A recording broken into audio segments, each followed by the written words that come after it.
Steinar, hvernig leggst kvöldið í þig? Svona líka glimrandi vel.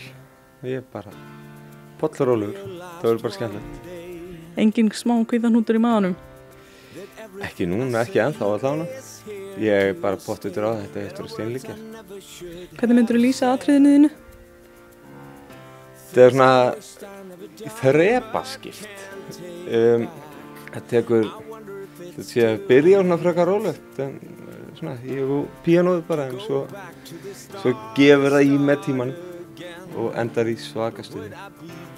Hvernig líst þér svo á hin lögin sem keppa á mótið þér í kvöld? Bara, mjög vel. Mér finnst það bara mörg skemmtileg lög og ég held að þetta verður bara ágætis keppni. Okkur ætti lagið þitt að fara áfram í úrslitaþáttinn? Þetta er gott lag, flottan texta og flottan bakrættakór líka. Þannig að við telum okkur verið með frekar heilsteypt atriði og eiga alveg fullt erindi áfram.